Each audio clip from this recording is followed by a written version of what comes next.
Hello, everyone, and welcome to this webinar hosted by Jen. Our subject today is scaled-up production of mRNA-LNPs, strategies and parameters. Today's webinar is sponsored by Precision Nanosystems. Thanks so much for joining us. I'm Midhun Ben Thomas, Senior Editor with Jen, and I'm delighted to be your host for today's webinar. Our speaker today is Dr. Midhun Ben Thomas, a senior scientist on the nanopharmaceutical team at the Center for Process Innovation. But before we get to his presentation, let's go over some background. The relevance of mRNA as a therapeutic strategy has gained prominence in recent years. Its success is primarily because of mRNA's stability and translation efficiency due to sequence optimization and regulation and modification, the ability to target specific cells with sufficient production of proteins of interest without cellular amplification, and its functionality in the cytoplasm, negating the risk of host genome integration. However, mRNA's effectiveness can be compromised by degradation and reduced cellular uptake due to its large size and anionic charge. Using ionizable lipid nanoparticles addresses these issues by facilitating endosomal escape, stabilizing the nucleic acid cargo, and protecting it from nuclease degradation. With the success of the COVID-19 mRNA-based vaccines from Pfizer and Moderna, the demand for scaled-up production of mRNA-LNPs is growing rapidly. In this webinar, you'll learn strategies for scaling up mRNA-LNP production in which the encapsulation approach, method of buffer exchange, and filtration all play a significant role. You will also learn salient parameters that need to be considered at each juncture of the production phase, dependent on the scale, to ensure a safe and efficacious mRNA-LNP. Yeah, good morning to one and all. First and foremost, thank you for this opportunity to present this webinar, where I'll be talking about scaled up production of mRNA-LNPs, the strategies and parameters that needs to be considered. My name is Dr. Midhun Ben Thomas, and I'm a senior scientist with the formulations team at the Center for Process Innovation, where we do have state-of-the-art facilities and offices across the United Kingdom. And our origins are actually in the northeast of the country, where our headquarters are in Wilton, which is also home to our biotechnology capabilities. Darlington is where we have our biotherapeutic capabilities. Sedgefield basically is where I'm coming from. We do have our formulations team and the materials team over there, along with the electronics and the photonics team. Newton Aycliffe is where we conduct scale-up activities for our electronics capabilities. And our newest addition is in Glasgow, which has the Medicines Manufacturing Innovation Center, which is actually a collaboration between ourselves and our industry partners, AstraZeneca and GSK, alongside our strategic partner, which is the University of Strathclyde. Now, with regard to our activities, we collaborate with MNCs, with spin-off companies, as well as universities, whereby we provide advice based on our many years of experience in helping businesses across a wide range of spectrum, be it in science and technology. And what we essentially do is do a proof of concept, whereby we help in looking into the feasibility of new technologies that our clients come up with. And we provide robust and compelling evidence, whereby they are assured as to whether they need to go ahead with the implementation as well as full-scale manufacture. The second point that we help with is actually reducing the risk. So over there, what we do is we help improving and refining their newer technologies before investing further in new facilities as well as equipment. And also we assist in decreasing the time taken for these novel technologies to come to the market by providing access to proven demonstration assets as well as industrial expertise.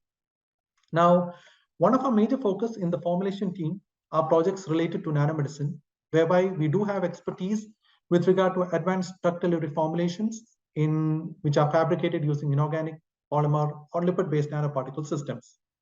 Now, in such kind of systems, what basically happens is we usually have a specific therapeutic moiety which needs to be encapsulated with a suitable delivery system, which is then subjected to purification, isolation, eventually leading to the development of a final formulation.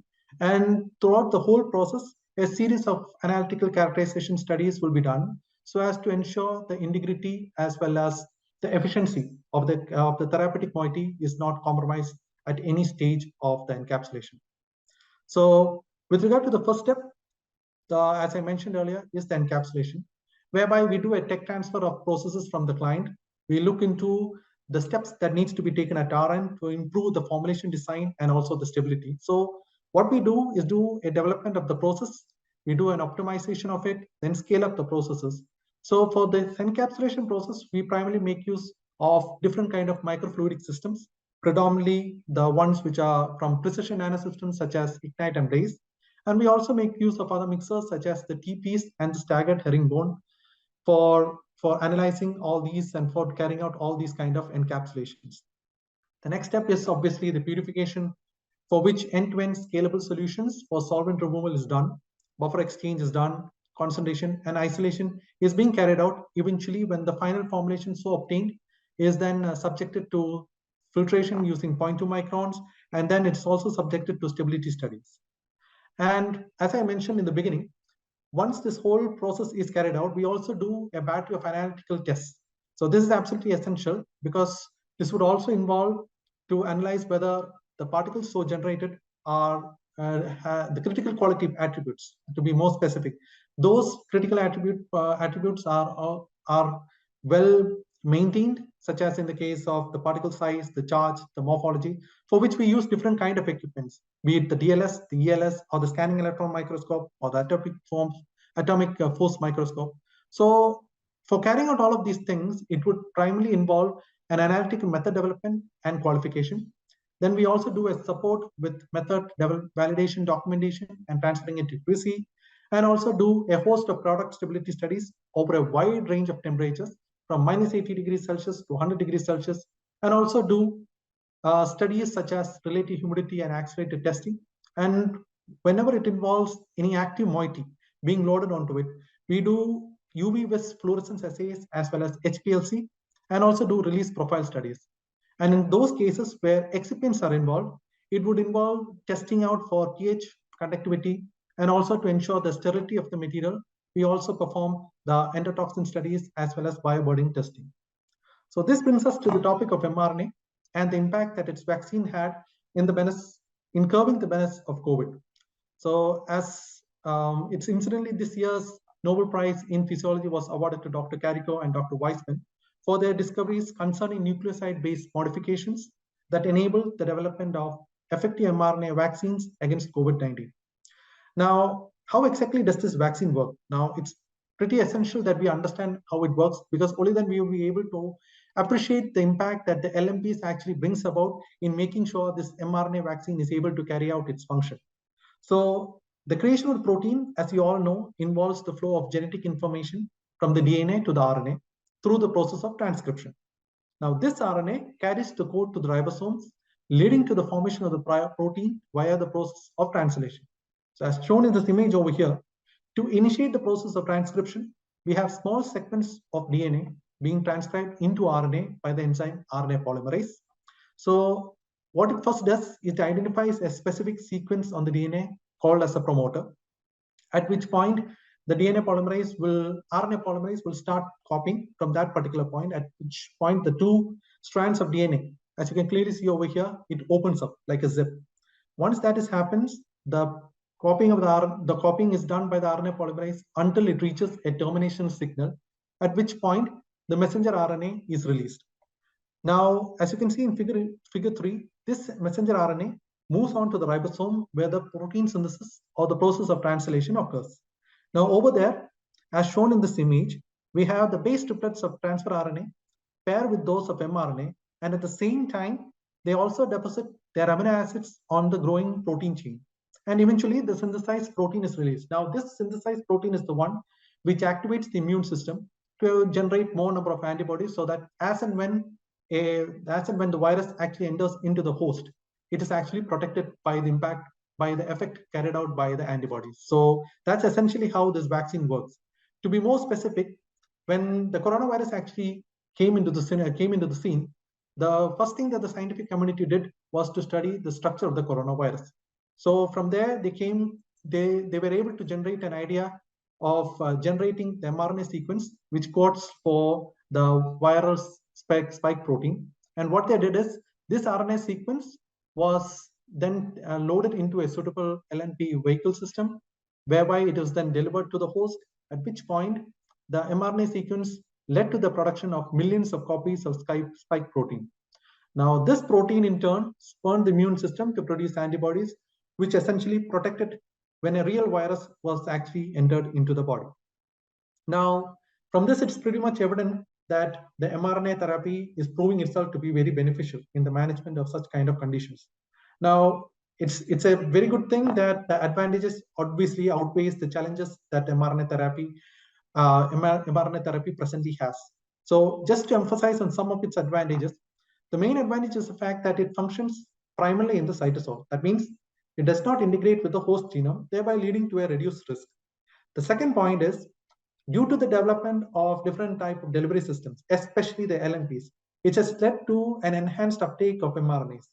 The third point is, many of the viruses that we've seen right now, it tends to mutate fast, just as what we are observing in COVID.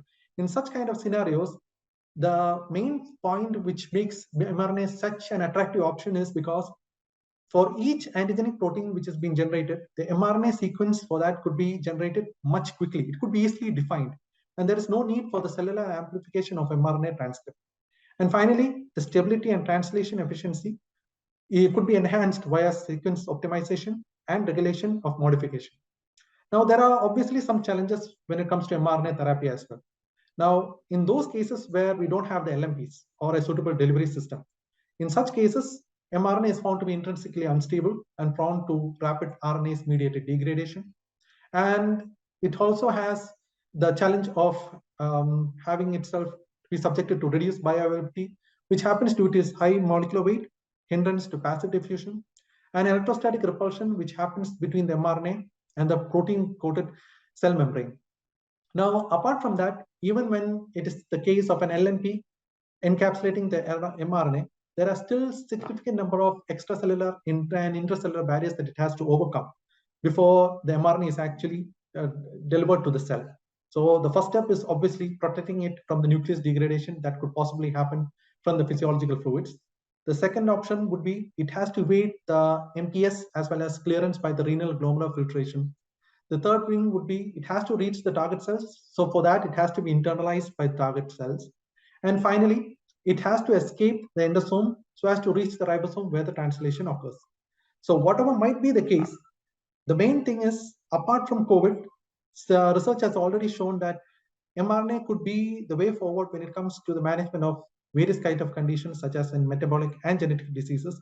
And science, there has been some promising signs with regard to its use in the management of cardiovascular and cerebrovascular diseases.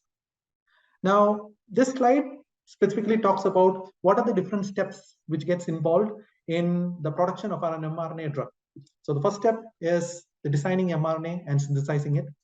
The second step is entrapping this entire mRNA within a suitable delivery system. The third step would be evaluating its pharmacodynamics and its safety profile. And finally, manufacturing it and then conducting the clinical trials. So to go into more specific details of it, the first step would basically involve designing the protein and inserting it into a plasmid DNA. And this plasmid DNA construct is then transcribed into mRNA by the bacteriophage polymerases in vitro. And these mRNA transcripts are then purified by HPLC or nanoprecipitation to remove the contaminants and reactants which are involved. Now, once this purified mRNA is developed, the next step would be having it encapsulated within a suitable delivery system.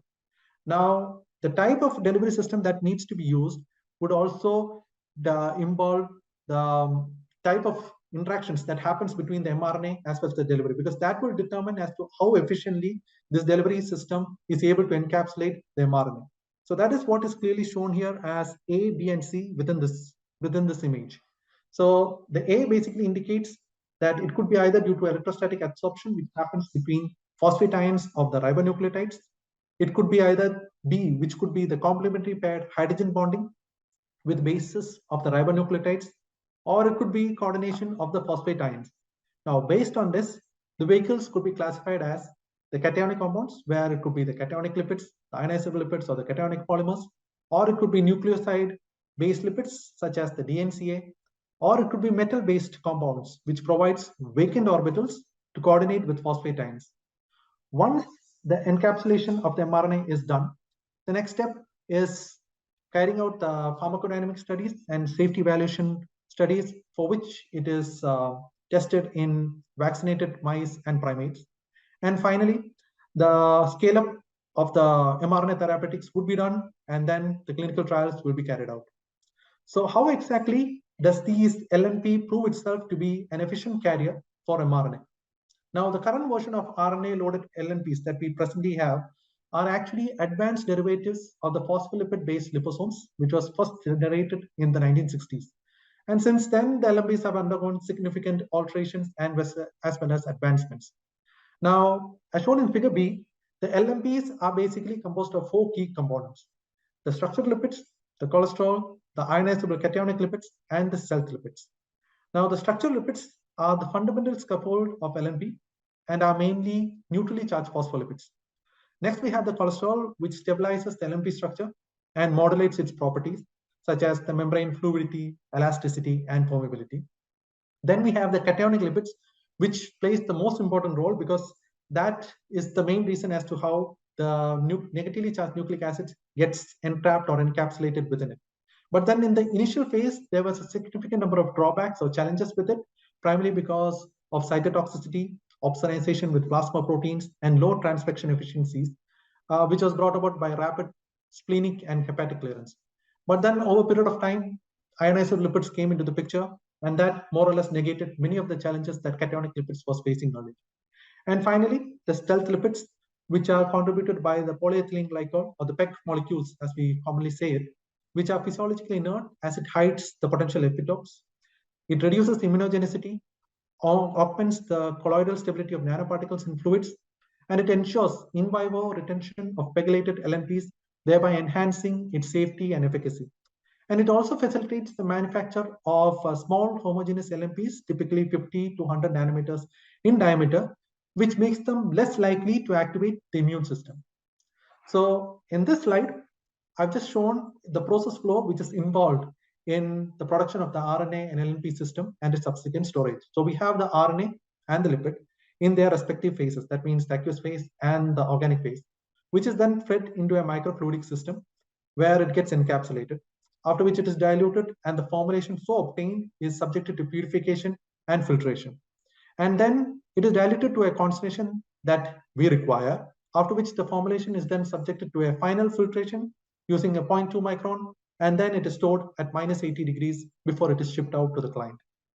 Now, I'll just touch upon some of the strategies that we employ when it comes to an mRNA-LNP production system. So there are various points that needs to be kept in mind when you actually go into that kind of a production.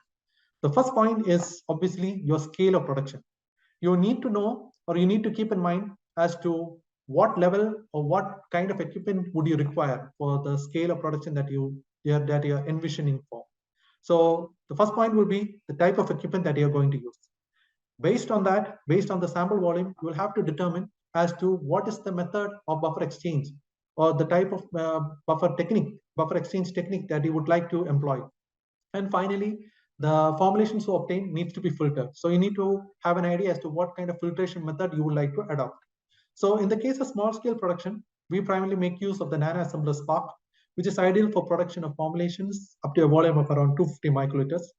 And when it comes to buffer exchange, usually for samples which is less than 10 ml, we usually go ahead for static dialysis.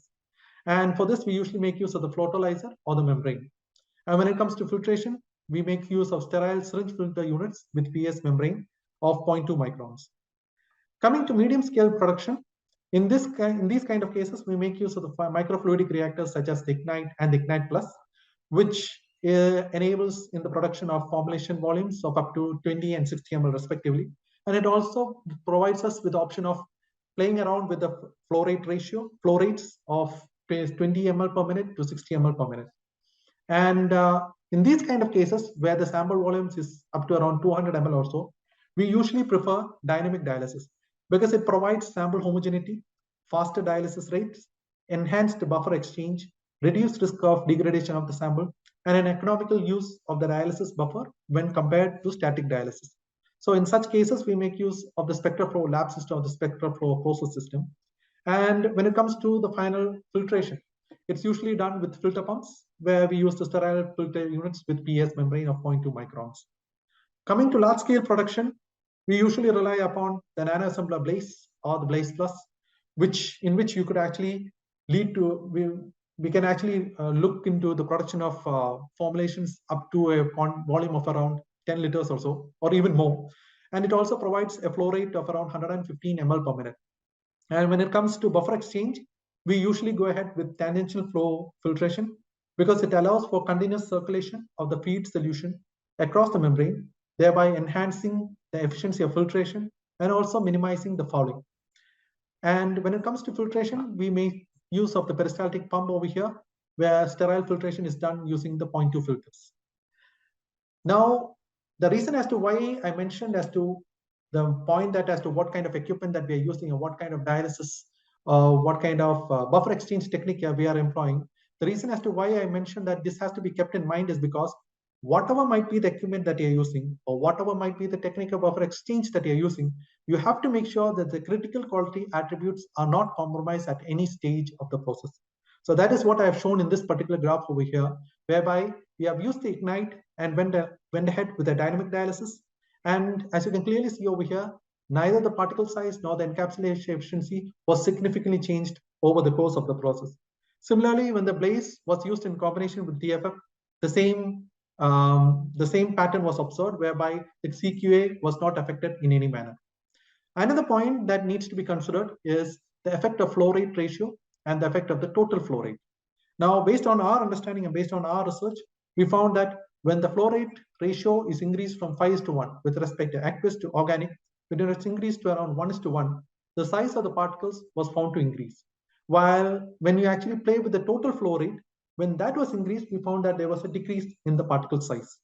Now, it's essential to understand what kind of a system that you are using, what kind of a cargo you are trying to encapsulate, because if you try to play with the flow rate ratio and the total flow rate, you might end up in a situation, if you don't have proper understanding of it, you might end up in a situation where an efficient encapsulation of the mRNA or whatever cargo that you are carrying, whatever cargo that you are targeting might not happen. So this is something that needs to be well understood before we actually go ahead for the LNP production.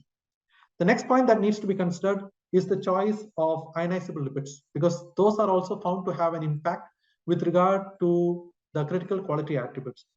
Now, the ionizable lipids are found to be very beneficial when it comes to mRNA delivery in vivo, because it tends to be neutral in physiological pH, but once it is entrapped in endosomes where the pH is much lower than the extracellular environment, ionizable lipids are protonated, and that in turn destabilizes the membrane, facilitating the endosomal escape of the mRNA. Now, over here, I've pretty much shown 3 ionizable lipids that we have worked with. One is the MC3, one is the D-lin KC2, and then we have the D-lin DMA. So what we observed is that when these 3 different ionizable lipids were used, the size of the particles or the critical quality parameters as such was found to be altered. As you can clearly see over here, the MC3 particles were found to be much smaller when compared with KC2 as well as D-lin DMA.